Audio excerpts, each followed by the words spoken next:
Well, Mark, appreciate you coming out today. Normally at this juncture we introduce the Asian American group, but we've interviewed you many times in the past. And you've been to our events over the last several years, so I'm going to dispense with the formalities and we'll just jump right in it. But please feel free to, share with me, your thoughts and things that are going on and things that I should be aware of. I have no problem with that. I have time. Oh no, we will definitely. You'll get an earful from certain people on our dais. I'm sorry, was I pointing to you, Joe? Don't worry about that. So, since you do have a significant amount of experience up in Carson, our first question will be this. In your experience, what's the most, for lack of a better term, dysfunctional aspect of how things work in Carson? And assuming you're reelected, what are you going to do to try and minimize or get around that particular problem? I think what you see mostly from people is they're, they want to be part of the process and they want to be involved in the process. Now, as you know, the voters approved back a while ago the mandatory 120-day legislative session. There's pros and cons to that. The pros is we get in, we get our work done, and unless the governor calls a special session, now that we can even call ourselves in a special session, as the voters approve that, and 2/3 of the legislators agree to do that. But that's never happened yet. So, in my opinion, because of that, there are times where we're under the clock, and I always call Bernie Anderson, who was chairman of the Assembly Judiciary Committee for a number of years, and sadly he passed away this year.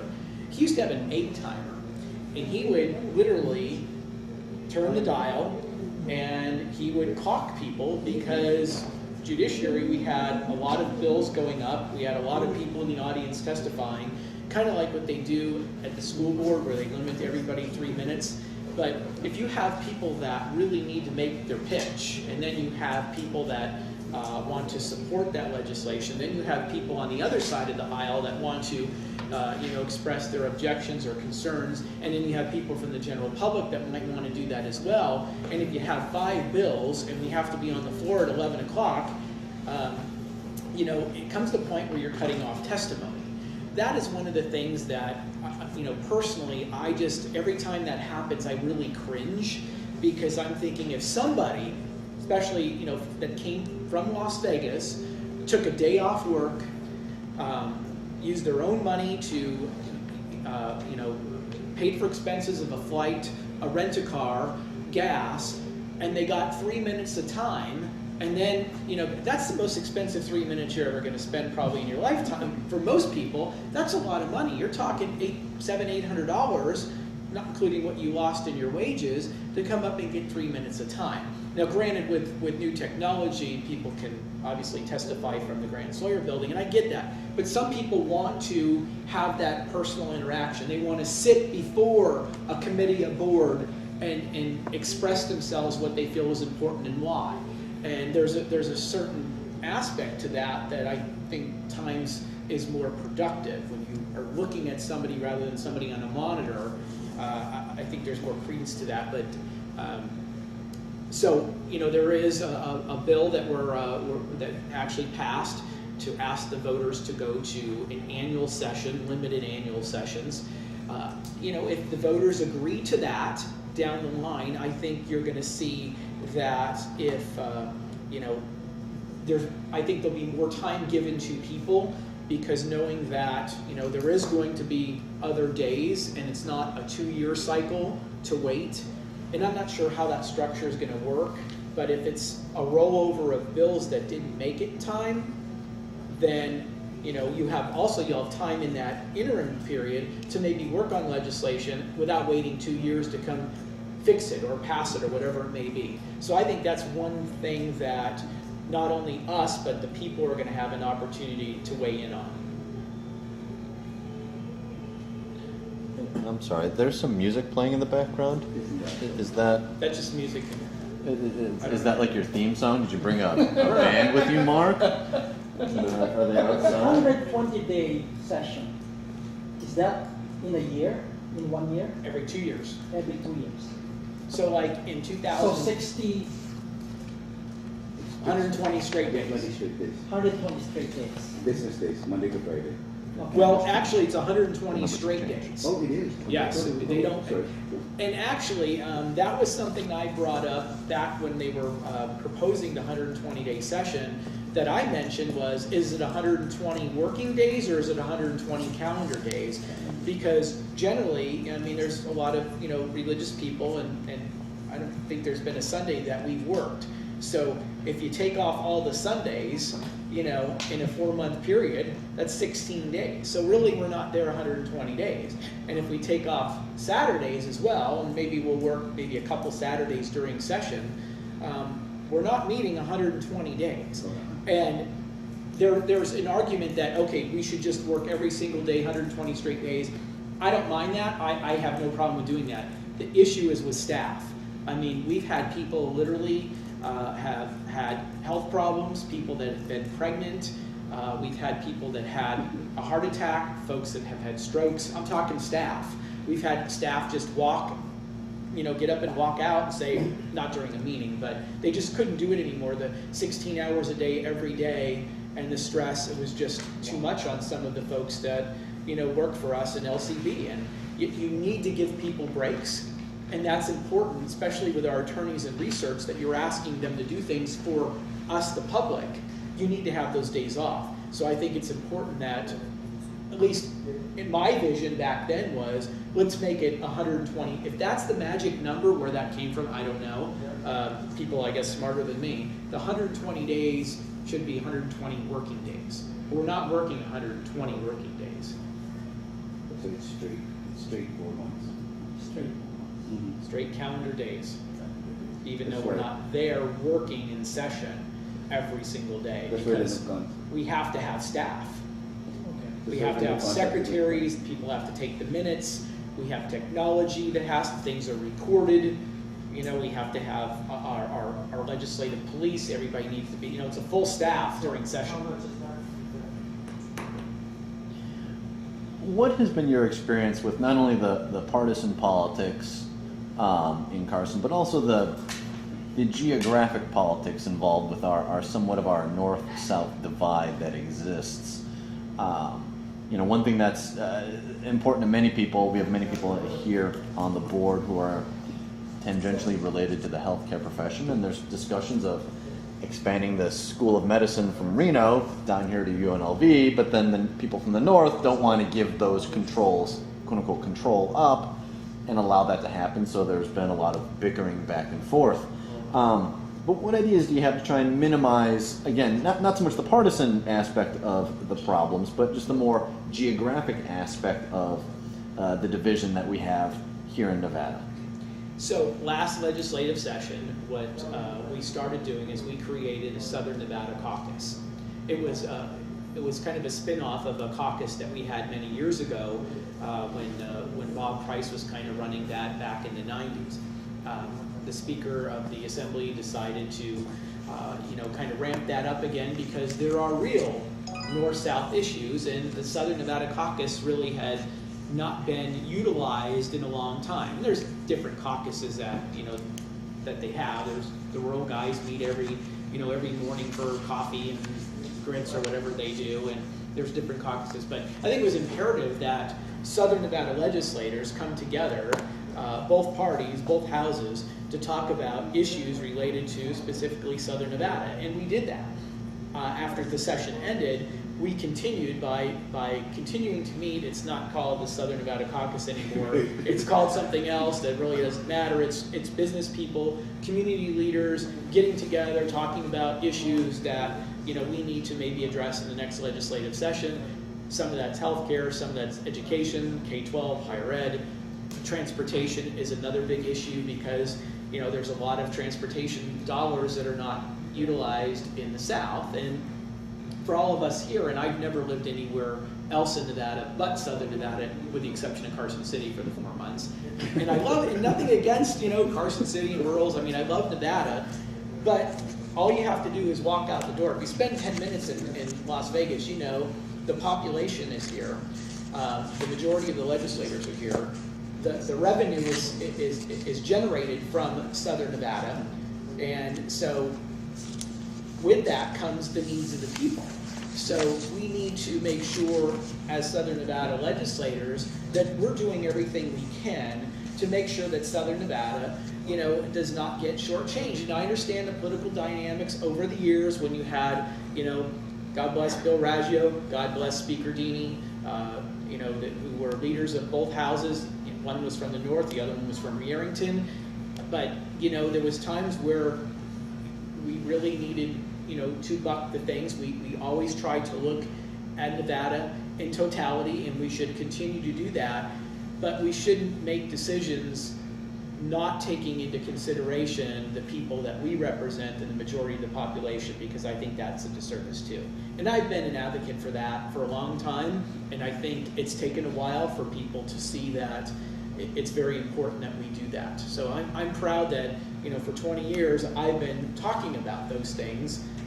Sometimes I got sent to the woodshed for speaking up, but my issue was taking care of my district.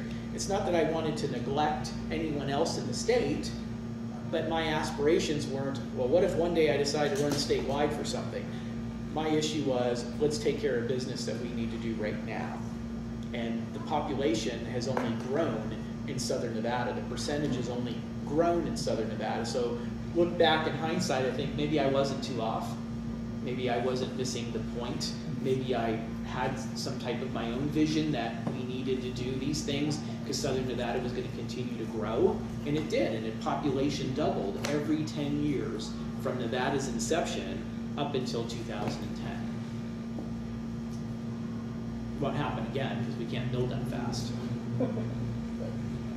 Based on that, what do you have to do to transfer the legislation here in Southern Nevada rather than the North, since we have more legislators here, we're providing more money coming out of Southern Nevada, and everything. How come we're kind of like, you would think it should be the South that has the center, or the legislation session should be here? Well, there is a debate that, some folks have said, hey, let's move the capital to Las Vegas. Right. And that's not going to happen. I mean, all our, the governor's mansion is there, the capitol is there, the legislative building is there.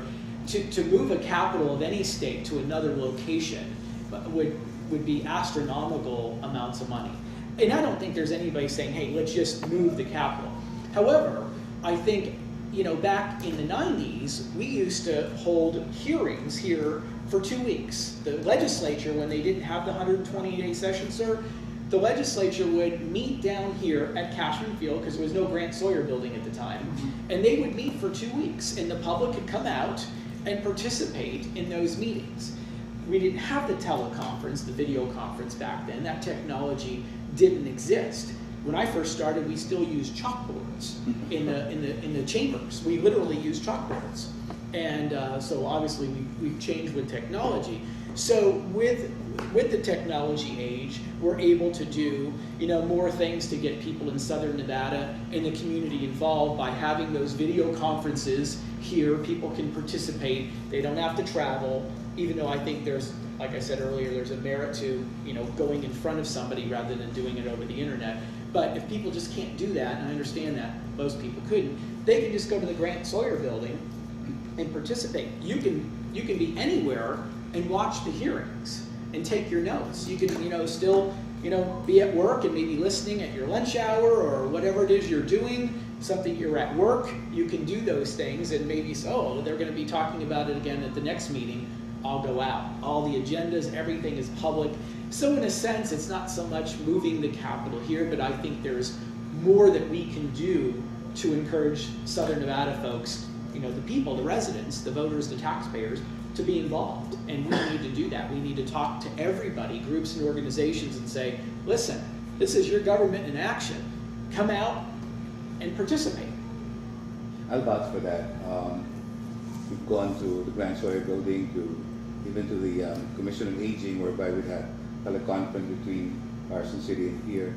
Yeah, it works now. It's a lot easier, and we just, like Mark said, not that I'm, but No, like you're we right. said, we have to educate the public that these are available. There really is no need to transfer the capital here. On another note, I have been part of the Southern Nevada committees, caucus, another term they want to use. And it works. And the focus is basically Southern Nevada without saying we don't like the North. The focus has been very cooperative in a way that we're just going to focus on what we need to do here in the South and let the North take care of itself. The education, the Nevada plan on education, they want to bring that up. If I bring it up right now, I'm going to say that in 2 years ago, a student in Esmeralda County was getting a subsidy of $13,000 a year, where a student in Clark County was only getting $5,000 a year. So it seemed to be very unfair. Now they're trying to work on something, and I think Mark's part of that too, whereby they're going to do increase allocation to Clark County without taking it away from anybody else. Because just because they're getting $13,000 doesn't mean that it's forcing on them, because they need more transportation. After all, it's 10 miles to the nearest school, and that's where the basic problem lies. So in any case, I have to say to the speaker, she deserves the award a lot because of the fact that she was the one who actually spearheaded that, and we're happy that many of the incumbents are actually working hard with that. And she does. She deserves a lot of credit because, getting folks to come together is tough. And, most of the time we were meeting, after hours, sometimes 7, 8 o'clock at night we'd start. And, we wouldn't finish till sometimes 10, 11 o'clock at night. And, we got to be back the next morning. I think it was absolutely imperative that, we participated. I know that I went to every single one of those meetings during session. I've been to every single one of the meetings of the committees that I have been on during the interim period for those issues. And when we've had our big meetings, I've attended those as well. I would ask you all to encourage the other legislators to make sure that they make that a priority for when the next session, because we'll be meeting again. We'll do that. Legislators from Southern Nevada will be continuing to meet during session to talk about the Southern Nevada issues. And, very rarely do you have committees meeting that late.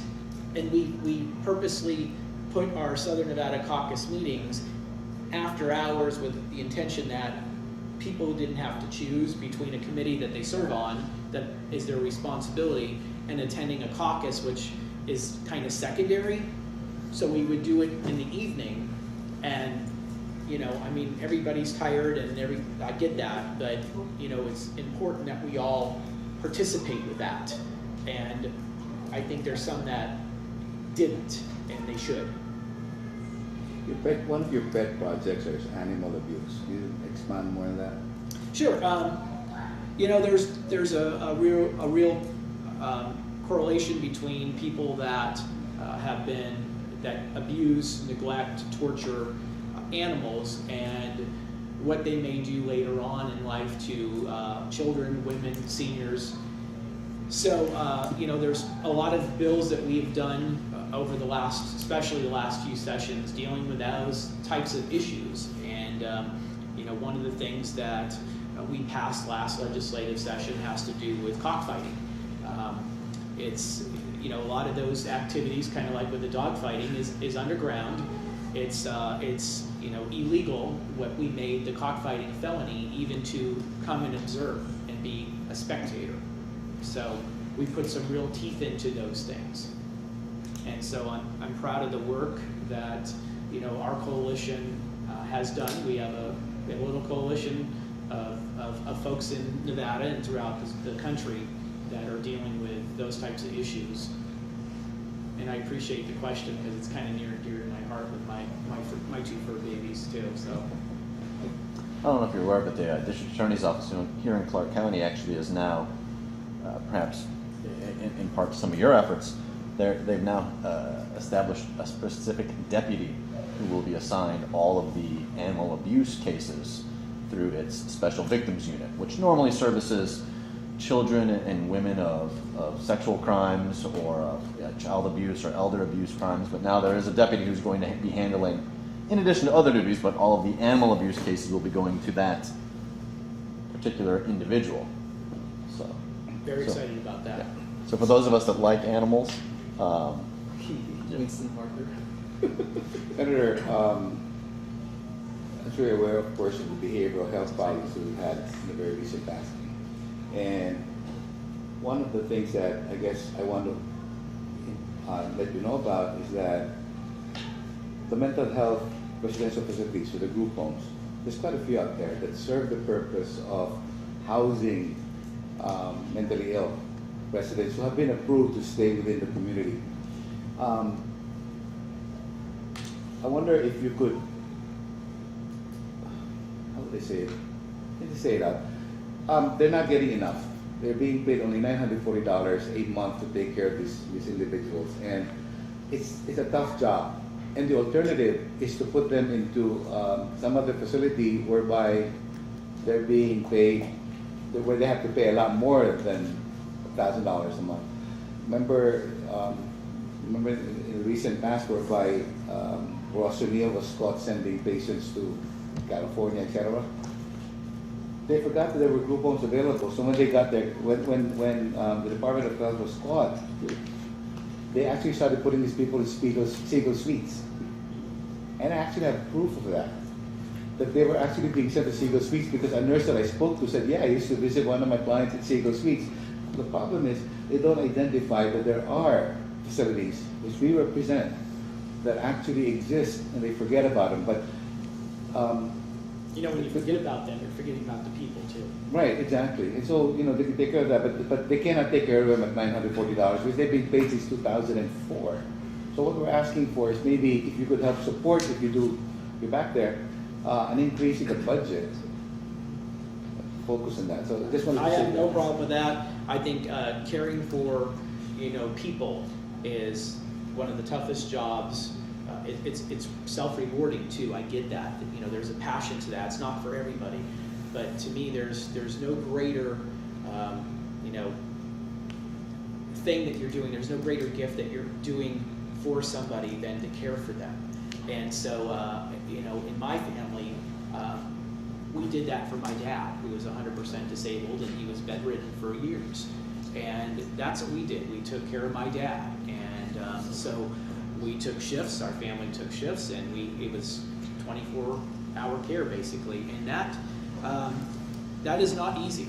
And so people that do it, professionally as a career, to me, those people are just, they get all the stars on their forehead they should get.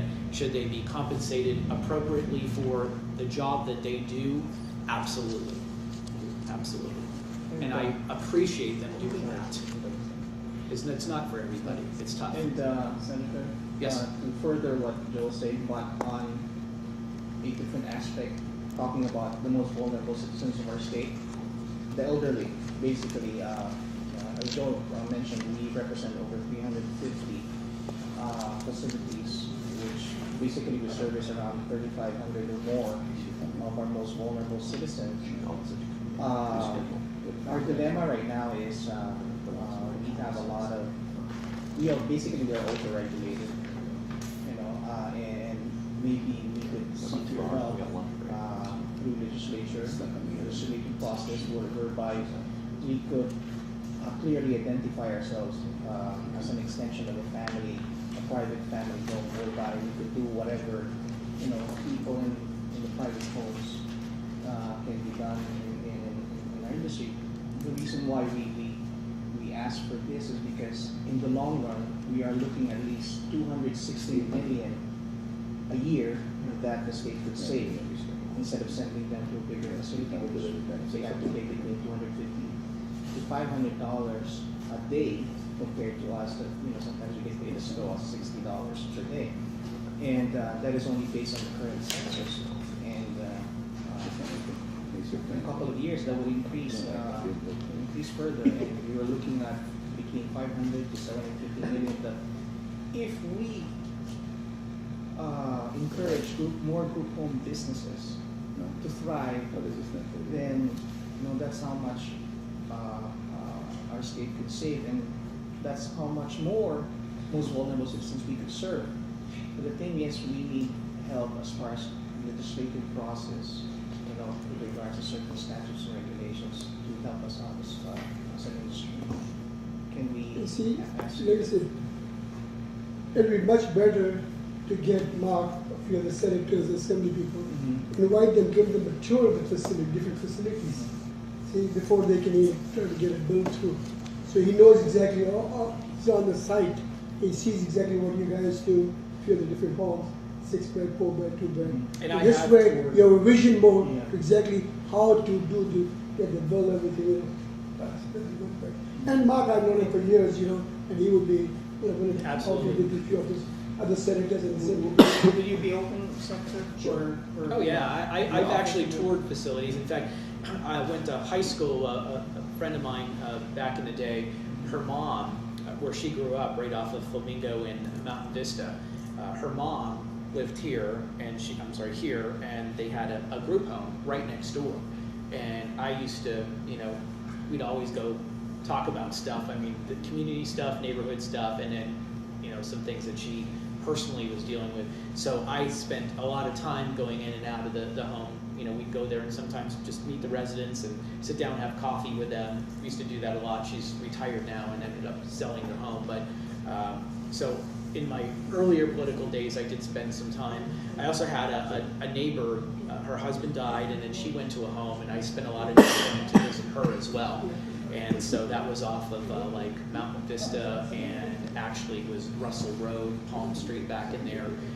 She was staying in a home there. So I have no problem. I think you should, Mike makes a good point. Get 2 or 3 of us and, meet up somewhere and go take a tour of a couple places, get a chance to see, what's going on. Having that refresher course is never a bad thing in my So we're looking at right now, at least if the group home is eliminated, we're looking at least 32,000 of our most vulnerable citizens will be displaced. Who wants to get rid of group homes? Well, one is the fire marshal issue.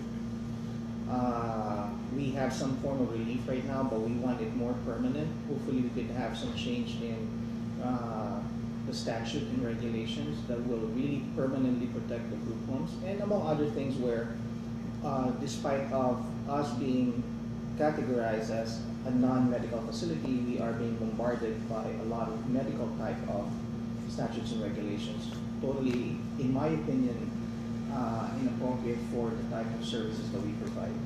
So with that, a lot of group homes are put in a situation where they're forced to close down.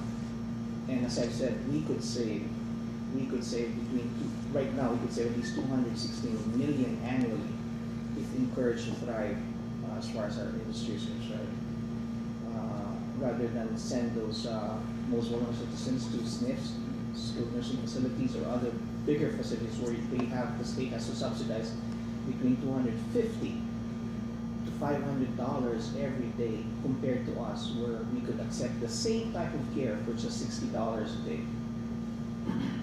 So I wish we could, as you said, we could sit down with some of your colleagues and we could discuss all those data and information so that we would see the dilemma that our industry is facing. Field trip.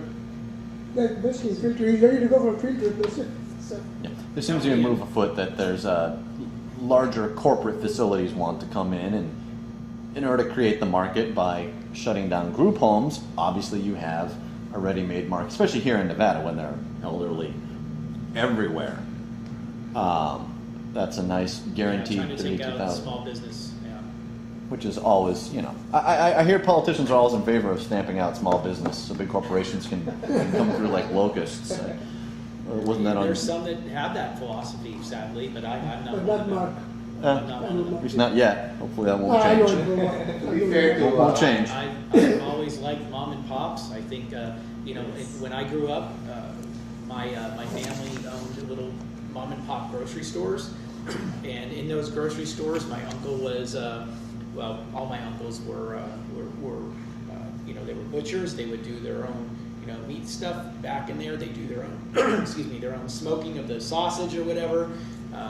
They even had in Pennsylvania you could run lottery tickets. The daily numbers every day. They did that. So we were Menendo's Meat Market. You know, I mean, To be fair to Mr. Wheeling, I asked him the question I'm going to ask you right now, because he might think that I wasn't being fair. What do you think about the tax teachers initiative? You know, Initiative. yeah, the voters are going to decide on that, and I do have some reservations about that. I don't know what's going to end up happening. I wish I could read the minds of all the voters. One thing that is frustrating though is that we just talked about there's a lot of needs in our state, and not just shifting of dollars. Even though that will happen and has been happening, there's been a shift of some education and transportation dollars, things like that, from different areas of the state to Southern Nevada. But there's not too many people out there that have said that there's absolutely no needs out there in any areas, that we are absolutely fine the way we are, and the state is running like a well-oiled machine, and nobody has any other needs than what's already there. I have not heard that. On the contrary, I hear a list of things, and the suggestions, I was going to say demands, but the suggestions that I hear from people, there's a huge price tag to that. So it's not something you're going to do with one swoop. It's just not going to happen. In reality, politically, it's not going to happen. So you have to always prioritize, and that's what we try to do. Is we try to prioritize and try to do the best we can. I can tell you right now, I'm not a professional politician. Never claimed to be, never will be, and I'm just an average person, and I try to look at things collectively. I utilize folks like yourself, I utilize my district to try to gain as much information, because if someone's calling on the phone or emailing and they're passionate about something, I really want to pay attention to that, because they might know something that I don't know. So I'm not going to dismiss something just because I'm uneducated about it. I use that as a resource, and I love that working relationship that I've always had with my district. And sometimes you just don't agree, but a lot of times you may not agree, but you learn something, and maybe you can come to compromise. And compromise is not a bad word. Compromise is not a dirty word. And I wish there were, and I'm really glad that in Nevada we have that working relationships across the aisle on things that not everybody, but there's some that you can really sit down and you can be reasonable with, and you can compromise on. And probably that's why we've had so many 21-0 votes or 42-0 votes in the legislature. I mean, how many votes like that do you say in Congress? Now, granted, there's more people, but I mean, where do you get 80%? It just doesn't happen, and they take forever to do anything. I mean, God bless our congressmen, United States senators, and how they do that job. And that's a tough one. They don't do their job. That's why nothing been getting passed. Okay. Whoa. All right. We are allowed to go. Stop. Time out. Whoa. It takes a long time to get things accomplished. And it's one of the things why I really love serving in the Nevada legislature is. But the last session was very good with the Nevada session. They came to a lot in the last session with both Republican and Democrats. And the governor also, he did a great job. Yeah, I think we did too. I have no problem going to any of my colleagues' doors. It's not like, oh, well, we're not going to talk to him, or I'm not going to talk to him or her or whoever. I mean, we don't do that. I mean, we basically like each other, and I think that's good, because then you can accomplish things. There's nothing better than sitting down and breaking bread with a colleague or a friend, or and just saying, how you doing? What's going on? Let's how are we going to solve these problems? Let's figure a way. And I think that's to the credit of the Raggios and Deanies back in the day. I think they did that. We might, as Southern Nevada, back to that issue, we might not have always agreed with it, but they were able to. I mean, you had Raggio, who was the powerhouse of the state Senate, Republican. You had Joe Deany, who was the powerhouse of the Assembly Speaker, Democrat. Why is it that they were able to work things out? What's wrong with that? I don't see anything wrong with that. I never have. So, we need more of that. Back to your question, I don't know if it's going to pass. I suspect that it's not. I also suspect that if the legislature does not do something, eventually there will be a ballot issue that will find support from the public and will pass. And You know, I don't know if we need to legislate by initiative petition. I'm glad we have that opportunity to do that in this country, and I wish we could just sit down and figure out a way to do what we need to do in this state.